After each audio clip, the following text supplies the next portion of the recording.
Hi friends, welcome to Universe Classes. स्वागत है आपका यूनिवर्स क्लासेज में। तो कैसे आप सभी, हम उम्मीद करते हैं कि आप शानदार होंगे और जहां भी होंगे आप सुरक्षित होंगे। मैं आपसे एक बात कहना चाहता हूं, यदि आप तैयारी करें टीजीटी पीजीटी या फिर किसी भी वनडे एग्जाम की, तो आप एक बात हमेशा ध्यान रखें, जब कि आपके मन में आता है थोड़ा सा आराम कर ले तब पढ़ाई करेंगे, तो उस वक्त कोई ना कोई ऐसा है जो पढ़ रहा है और वह आपका कंपटीटर है। जिस टाइम आराम करेंगे आप, उस टाइम कोई अगला पढ़ रहा होगा, और जब भी आप से उसकी सामना होगी तो वो आदमी हमेशा आपसे आगे रहेगा। तो जब भी ख्याल आए कि थोड़ा सा आराम कर लेते हैं या फिर थोड़ा सो लेते हैं, तो इस चीज़ को ध्यान रखेंगे कि जब हम आराम कर रहे हैं तो कोई ना कोई है तो ऐसे पढ़ रहा है। जिस दिन वो आपसे मिलेगा वो आपसे आगे निकल जाएगा। तो इस बात को हमेशा ध्यान रखेंगे तो आपकी पढ़ाई अच्छी होगी। तो चलिए बात करते हैं आज के सेशन में, जो कि भूगोल का प्रैक्टिस सेट है टीजीटी और पीजीटी के लिए। यह सेशन अब रोज़ दोपहर में 12 बजे होगा और सुबह में हिस्ट्री की होगी। चलिए आगे देखते हैं आज के इस प्रश्न को। निम्नलिखित वर्षण के रूपों में कौन सा एक धरातली सतह पर पहुंचने से पहले ही वाष्पीकृत हो जाता है? राइम, ग्रापेल, स्लीट या फिर वर्गा? तो ये क्या है? ये है वर्गा। ऑप्शन नंबर डी करेक्ट हो जाएगा। अब वर्गा जो है एक वर्षण का ऐसा रूप है जो धरातली सतह पर पहुंचने से पहले ही क्या हो जाता है? वाष्पीकृत हो जाता है। लेकिन स्लीट एवं ग्रापेल जो है यह हिम वर्षण का एक प्रकार है, यानी कि एक रूप है। जबकि राइम अत्यधिक ठंड से वृक्षों आदि पर जो ओस का हिम के रूप में जमने से संबंधित है वो होता है राइम। तो चलिए अगला प्रश्न लेते हैं। वायुमंडल के निम्नलिखित में से किस स्तर में निम्नतम तापमान दर्ज किया जाता है? समताप मंडल, मध्य मंडल, बाह्य मंडल या फिर क्षोभ मंडल? तो सबसे जो न्यूनतम तापमान होता है वो होता है आपका मध्य मंडल में। ऑप्शन नंबर बी इसका बिल्कुल करेक्ट आंसर है। अगला क्वेश्चन। जेट प्रवाह को, जो कि निम्न एक ऊपरी स्तर की क्षोभमंडलीय तरंग है, के संदर्भ में निम्नलिखित में से कौन सा कथन सही नहीं है? ये पूछा सही नहीं है। यह उच्च वायु वेग का संकीर्ण बैंड है। यह 8 किमी से 15 किमी की ऊंचाई पर क्षोभ सीमा के निकट तरंग पथ का अनुसरण करता है। लंबी दूरियों पर जेट प्रवाहों में एक विशेष प्रकार की स्वतंत्रता होती है। या फिर डी, ग्रीष्मकाल में ध्रुवीय वातागर जेट अपना अधिकतम बल प्राप्त कर लेता है। तो इसका जो करेक्ट आंसर हो जाएगा डी, ग्रीष्मकाल में ध्रुवीय वातागर जेट अपना अधिकतम बल प्राप्त कर लेता है। ऑप्शन नंबर डी बिल्कुल करेक्ट है। यामोत्तर रेखा भारत के कई राज्यों से होकर गुजरती है। इस संबंध में राज्यों के निम्नलिखित समुच्चयों में से कौन सा एक सही है? जिसको हम लोग ट्रिक्स देखेंगे। उत्तर प्रदेश, उड़ीसा, आंध्र प्रदेश और छत्तीसगढ़। इसका जो करेक्ट आंसर है वो हो जाएगा बी। आप एक चीज़ याद रखेंगे, यू मोका, यू मो का। उत्तर प्रदेश, मध्य प्रदेश, उड़ीसा, छत्तीसगढ़ और एक आंध्र प्रदेश। ये ट्रिक यदि आप याद रखते हैं तो आपको कभी भी आप इस क्वेश्चन को गलत नहीं करेंगे। यू मोका, ठीक है, यानी कि यामोत्तर जो है यू मोका से होकर गुजरती है। आप याद रखेंगे उत्तर प्रदेश, मध्य प्रदेश, उड़ीसा, छत्तीसगढ़ और आंध्र प्रदेश। अगला क्वेश्चन लेते हैं। मिलान करना है समतुल्य रेखा और इसकी एक परिभाषा है। आइसोहेल क्या होता है? आइसोहाइट क्या होता है? आइसोनेफ क्या होता है? या फिर आइसोनीफ क्या होता है? तो आइए देखते हैं क्या क्या है। आइसोहेल जो है समधूप रेखा है। आइसोहेल क्या है? समधूप रेखा है, यानी कि आइसोहेल समधूप रेखा है 1/3। आइसोहाइट क्या है? आइसोहाइट जो है समवर्षा रेखा है। आइसोहाइट क्या है? समवर्षा रेखा है। और आइसोनेफ क्या है? तो आइसोनेफ जो है सममेघ रेखा है। आइसोनेफ सममेघ रेखा, ये आपको रटना पड़ेगा। आइसोनीफ क्या है? समान हिमपात रेखा है। तो A का 3 बी का 4, A का 3 बी का 4 इसमें और इसमें मिल रहा है। सी का 2 केवल इसमें मिल रहा है बी में। इस तरह से बी ऑप्शन करेक्ट है। आइसोहेल समधूप रेखा, आइसोहाइट समवर्षा रेखा, आइसोनेफ सममेघ रेखा और आइसोनीफ समान हिमपात रेखा। इसका बी ऑप्शन बिल्कुल करेक्ट है। अगला प्रश्न लेते हैं। अंतर्राष्ट्रीय तिथि रेखा 180 डिग्री देशांतर से कितनी बार विचलित होती है? 3 बार, 6 बार, 8 बार या फिर 10 बार? तो यह विचलित होती है 3 बार। ए ऑप्शन इसका बिल्कुल करेक्ट हो जाएगा। सैन एंड्रियास भ्रंश, यानी कि सैन एंड्रियास फॉल्ट क्या है? रूपांतर भ्रंश, अभिसारी भ्रंश, प्रसारी भ्रंश या फिर निमज्जनकारी भ्रंश? तो कौन सा है ये है आपका रूपांतर भ्रंश। ए ऑप्शन बिल्कुल करेक्ट हो जाएगा। अगला क्वेश्चन। निम्नलिखित में से कौन सुमेलित नहीं है? ये पूछा सुमेलित कौन सा नहीं है। ज्वालामुखी एक तरफ दिया है, एक तरफ देश दिया है। कोलिमा, कोलिमा कहाँ पे है? तो कोलिमा मैक्सिमो में, बिल्कुल करेक्ट है ये। मेरापी कहाँ पे है? तो मेरापी जो है इंडोनेशिया में है, ये भी बिल्कुल करेक्ट है। Mount Etna, mount Etna Italy में है, ये भी करेक्ट है।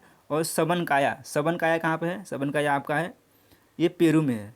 ये पेरू में है, न कि जापान में है। तो ये ऑप्शन नंबर डी करेक्ट हो जाएगा। सबनकाया पेरू में है, जापान में नहीं है। आपको बताना है जापान में कौन सा ज्वालामुखी है, कमेंट बॉक्स में कमेंट करिए यदि आप जानते हैं तो। निम्नलिखित में से प्राथमिक सेल क्या है, आग्नेय, अवसादी, कायांतरित या फिर उपयुक्त में से कोई नहीं। तो आपको भली भांति पता है कि जो प्राथमिक सेल है वो है आग्नेय सेल। ए ऑप्शन इसका बिल्कुल करेक्ट हो जाएगा। सूची 1 को सूची 2 से मिलाना, एक तरफ महासागरीय धारा है, एक तरफ तट दिया गया है, ये आपको बताना है।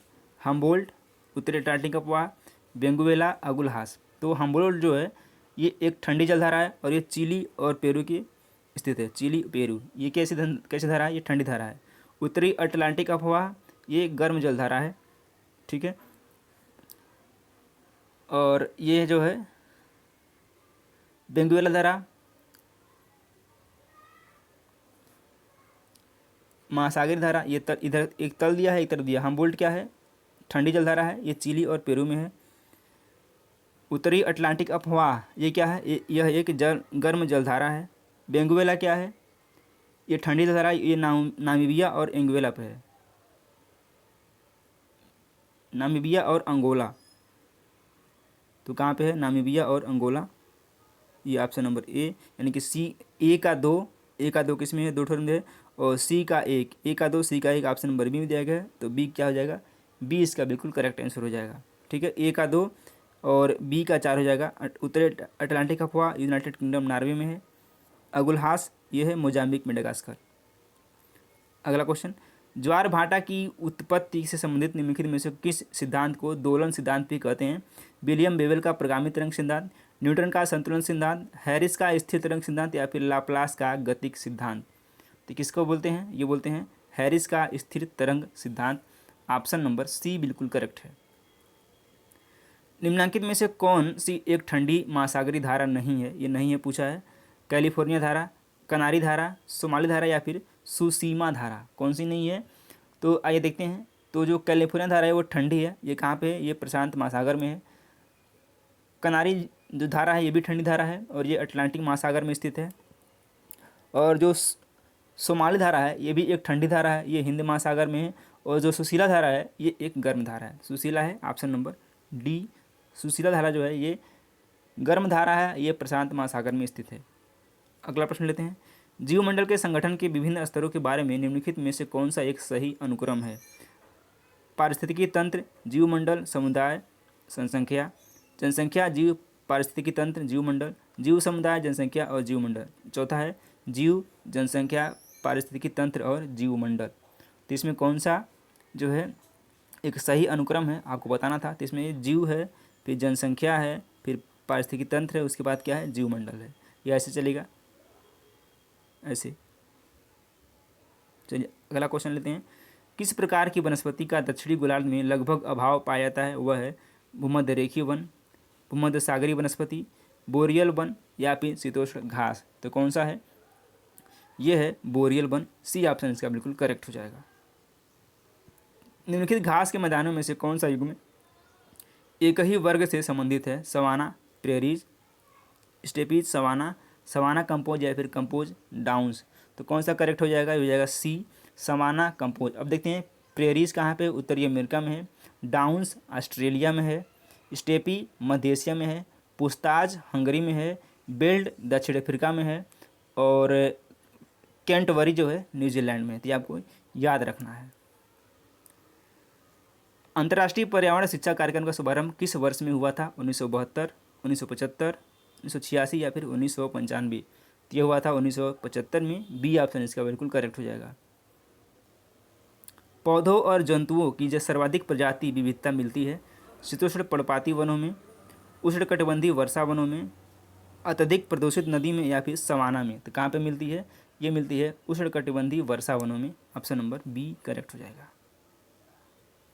निम्नलिखित में से कौन आधुनिक मानव भूगोल का जन्मदाता कहलाता है। थेल्स, स्ट्रैबो, इदरीसी या फिर फ्रेडरिक रेडजेल। कौन कहलाता है, ये बोला जाता है फ्रेडरिक रेडजेल को। डी ऑप्शन इसका बिल्कुल करेक्ट है। इनकी दो रचनाएं हैं या फिर पुस्तकें हैं, एंथ्रोपो जियोग्राफी और एक है राजनीतिक भूगोल। ये दोनों काफ़ी फेमस पुस्तकें हैं। मानव भूगोल की निम्नलिखित विचारधाराओं में से कौन सी जर्मन संप्रदाय से संबंधित है। निश्चयवाद, संभववाद, नवनिश्चयवाद या फिर उपयुक्त सभी। तो ये कौन सा है? ये है आपका निश्चयवाद, ए ऑप्शन बिल्कुल करेक्ट है। जनांगीकी संक्रमण है जनसंख्या की नैसर्गिक वृद्धि और प्रवास दर का अंतर, जन्म दर और मृत्यु दर में समय के साथ होने वाला परिवर्तन, सांस्कृतिक परिवर्तन से संबंधित सिद्धांत या फिर जन्म दर में परिवर्तन। तो ये क्या हो जाएगा? ये हो जाएगा जन्म दर और मृत्यु दर में समय के साथ होने वाला परिवर्तन। ऑप्शन नंबर बी करेक्ट है। लास्ट क्वेश्चन क्या है? स्लेज क्या है? एस्किमो की बिना पहिए वाली गाड़ी, टुंड्रा प्रदेश में प्रयोग की जाने वाली एक लकड़ी की बनी नाव, या फिर एस्किमो के मछली शिकार का औजार, या फिर टुंड्रा का एक पशु। ये क्या है? स्लेज क्या है? स्लेज एस्किमो की बिना पहिए वाली एक गाड़ी होती है। ऑप्शन नंबर ए इसका बिल्कुल करेक्ट है। तो चलिए, उम्मीद करते हैं कि आपको यह सेशन पसंद आएगा। सेशन पसंद आए तो वीडियो को लाइक करें और चैनल को सब्सक्राइब जरूर करें। धन्यवाद।